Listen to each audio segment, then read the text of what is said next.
Praise the Lord. കർത്താവായ യേശുക്രിസ്തുവിൻ്റെ പരിശുദ്ധമായ നാമത്തിൽ മോർണിംഗ് ഡ്യൂവിലേക്ക് ഏവർക്കും സ്വാഗതം. ഇന്ന് ഈ പ്രഭാതത്തിൽ നമുക്കൊരുമിച്ച് ദൈവസന്നിധിയിൽ കടന്നുവരുവാനും ദൈവത്തെ മഹത്വപ്പെടുത്തുവാനും ദൈവം നമുക്ക് നൽകിയ നല്ല അവസരത്തിനായി ഞാൻ കർത്താവിനെ സ്തോത്രം ചെയ്യുന്നു. ഇന്നത്തെ നമ്മുടെ ദൈവവചന ചിന്തയ്ക്കായി സങ്കീർത്തനങ്ങളുടെ പുസ്തകം 66 അധ്യായം അതിൻ്റെ 17 വാക്യം വായിക്കുന്നു. ഞാൻ എൻ്റെ വായ് കൊണ്ട് അവനോട് നിലവിളിച്ചു, എൻ്റെ നാവിന്മേൽ അവൻ്റെ പുകഴ്ച ഉണ്ടായിരുന്നു. ഈ സങ്കീർത്തനത്തിന് പ്രത്യേക തലക്കെട്ടുകൾ കൊടുത്തിട്ടില്ല എങ്കിലും ദാവീദ് രാജാവ് എഴുതിയ ഒരു സങ്കീർത്തനമായിട്ടാണ് അത് വിശ്വസിക്കപ്പെടുന്നത്. താൻ പറയുന്നു, ഞാൻ എൻ്റെ വായ് കൊണ്ട് അവനോട് നിലവിളിച്ചു, എൻ്റെ നാവിന്മേൽ അവൻ്റെ പുകഴ്ച ഉണ്ടായിരുന്നു. ഒരു വ്യക്തിക്ക് ഉണ്ടാകുന്ന 2 തരം വൈകാരിക ഭാവങ്ങളെ നമുക്ക് ഈ വേദഭാഗത്തിൽ കാണുവാൻ സാധിക്കുന്നു. ഒന്ന് നിലവിളിയും മറ്റൊന്ന് പുകഴ്ചയുമാണ്. ഇതെങ്ങനെയാണ് ഒരു വ്യക്തിയിൽ സമ്മേളിക്കുന്നത്? നമുക്കറിയാവുന്ന പോലെ ഒരാൾക്കും ഈ 2 വൈകാരികമായ പ്രകടനങ്ങൾ വരാൻ വളരെ സാധ്യതയില്ലാത്ത ഒരു കാര്യമാണ്. എന്നാൽ ഒരു ദൈവഭക്തനെ സംബന്ധിച്ചിടത്തോളം അത് ഉണ്ടാകുമെന്നുള്ള ഒരു ദൂത് ഈ വേദഭാഗത്തുണ്ട്. നോക്കിക്കേ, വായു കൊണ്ട് നിലവിളിക്കുന്നു, നാവിന്മേൽ ഉള്ള പുകഴ്ചയും. നിലവിളിയും പുകഴ്ചയും ഒരേപോലെ ഉണ്ടാകുന്ന ഒരവസ്ഥ. സാധാരണ നമുക്കൊന്നുകിൽ നിലവിളി ഉണ്ടാകാം, അല്ലെങ്കിൽ പുകഴ്ച ഉണ്ടാകാം. പക്ഷേ ഇത് രണ്ടും ഇവിടെ ഉണ്ടാവുകയാണ്. എന്താണ് നിലവിളിക്കാൻ കാരണം? ഒരുപക്ഷെ അദ്ദേഹത്തിൻ്റെ ജീവിതത്തിൽ ഒരു രോഗത്തിൽ നിന്നോ ഒരു കഷ്ടതയിൽ നിന്നോ ഏതെങ്കിലും ആപത്തുകളിൽ നിന്നോ ദൈവത്തിൻ്റെ വിടുതലിന് വേണ്ടി ഉള്ള ഒരു നിലവിളിയായിരിക്കാം. എന്താണ് പുകഴ്ച?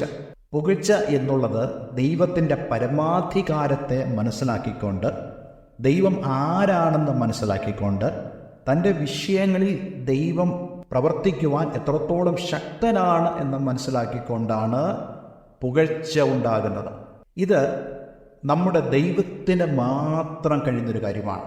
ദൈവത്തെ സേവിക്കുന്ന ഒരു വ്യക്തിയെ സംബന്ധിച്ചിടത്തോളം അവൻ്റെ നാവിൽ നിലവിളി ശബ്ദം ഉയരാം. പക്ഷെ അവൻ നിലവിളിക്കുമ്പോൾ തന്നെ തൻ്റെ നാവിൽ ദൈവത്തിൻ്റെ പുകഴ്ചയുണ്ട്. ഞാൻ ഈ വേദഭാഗം ചിന്തിച്ചപ്പോൾ എൻ്റെ മനസ്സിലേക്ക് ഓടി വന്ന ഒരു ഭാഗം ബഥാനിയിലെ ലാസറിൻ്റെ ഭവനത്തിലേക്ക് കർത്താവ് യേശുക്രിസ്തു കടന്നിരുന്നതാണ്. നമുക്കറിയാവുന്ന പോലെ യേശുക്രിസ്തുവിന് വളരെ പ്രിയപ്പെട്ട ഒരു കുടുംബമായിരുന്നു ബഥാനിയിലെ ഈ കുടുംബം.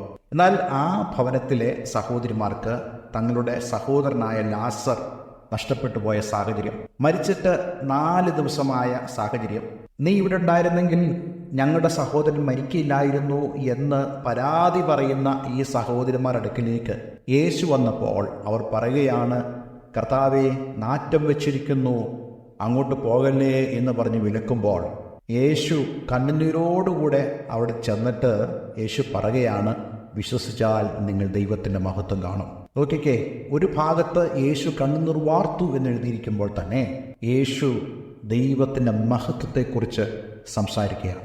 കല്ലറയുടെ അടുക്കലേക്ക് കടന്നു ചെന്നവനായ കർത്താവ് പിതാവായി ദൈവത്തെ മഹത്വപ്പെടുത്തിയെന്ന് നമ്മൾ വായിക്കുന്നുണ്ട്. ഒരു ഭാഗത്ത് വേദന, പ്രയാസം, കണ്ണുനീർ.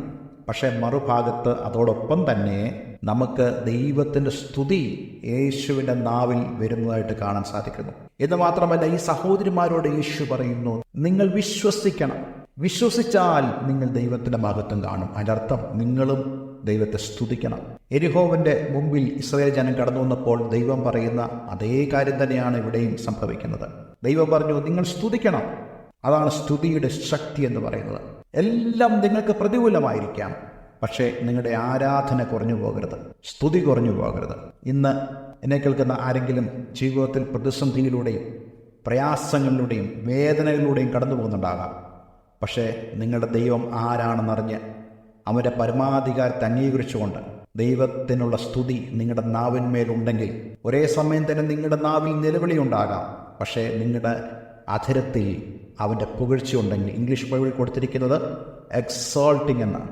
ദൈവത്തെക്കുറിച്ചുള്ള ആ ഉയർന്നതായ ചിന്താഗതി, ദൈവം ഉയർന്നവനാണെന്നുള്ള ചിന്താഗതി, ദൈവത്തെ ഉയർത്തുന്നതായ ചിന്ത നമ്മുടെ നാവിലുണ്ടെങ്കിൽ തീർച്ചയായിട്ടും അടുത്ത വാക്യം പോലെ നമ്മൾ കാണുന്നുണ്ട്, ഞാൻ എൻ്റെ ഹൃദയത്തിൽ അകൃത്യം കരുതിയിരുന്നുവെങ്കിൽ കർത്താവ് കേൾക്കയില്ലായിരുന്നു, എന്നാൽ ദൈവം കേട്ടിരിക്കുന്നു, എൻ്റെ പ്രാർത്ഥനാ ശബ്ദം ശ്രദ്ധിച്ചിരിക്കുന്നു. 20ാമത്തെ വാക്യം ഇങ്ങനെ വായിക്കുന്നു: എൻ്റെ പ്രാർത്ഥന തള്ളിക്കളയാതെ തൻ്റെ ദയ എങ്കിൽ നിന്ന് എടുത്തു കളയാതെ ഇരിക്കുന്ന ദൈവം വാഴ്ത്തപ്പെടുമാറാകട്ടെ. ഇന്ന് ഞാൻ നിങ്ങളോട് ഈ വചനത്തിൻ്റെ അടിസ്ഥാനത്തിൽ പറയട്ടെ, നിങ്ങളുടെ പ്രാർത്ഥന ദൈവം തള്ളിക്കളയത്തില്ല. അവൻ്റെ ദയ നിങ്ങൾ നിന്നും എടുത്തു കളയത്തില്ല. അതിനാൽ ഈ ദൈവത്തെ നിങ്ങൾക്ക് സ്തുതിക്കുവാൻ കഴിയുമാറാകട്ടെ. ഒരു വാക്ക് ഞാൻ പ്രാർത്ഥിക്കുന്നു. സ്വർഗീയ പിതാവേ, ഇന്ന് കേട്ട വചനത്തിനായി സ്തോത്രം. നാവിന്മേൽ നിലവിളിയും അതേസമയം തന്നെ ദൈവത്തെക്കുറിച്ചുള്ള പുകഴ്ചയും അങ്ങ് ഞങ്ങൾക്ക് നൽകിയതിനായി സ്തോത്രം. ഞങ്ങൾക്ക് നിലവിളിക്കേണ്ട സാഹചര്യം വരുമ്പോൾ തന്നെ ഞങ്ങളുടെ അവസ്ഥകളെ രൂപാന്തരപ്പെടുത്തുവാൻ കഴിയുന്ന ഒരു ദൈവത്തെയാണ് ഞങ്ങൾ സേവിക്കുന്നത് എന്നുള്ള ആ ചിന്ത അങ്ങ് ഞങ്ങൾക്ക് തന്നതിനായി സ്തോത്രം. ഞങ്ങൾ ഒരിക്കലും പരാജയപ്പെട്ടു പോകുകയില്ല. ഞങ്ങൾ ദൈവത്തിൻ്റെ മഹത്വം കാണും. ഇന്ന് എന്നെ ഈ വചനം കേൾക്കുന്ന പ്രിയപ്പെട്ടവരുടെ ജീവിതത്തിൽ ദൈവത്തിൻ്റെ മഹത്വം കാണുവാൻ നീ അവരെ സഹായിക്കണം. പ്രാർത്ഥന കേട്ടതിനായി നന്ദി, യേശുവിൻ നാമത്തിൽ തന്നെ. ആമേൻ, ആമേൻ.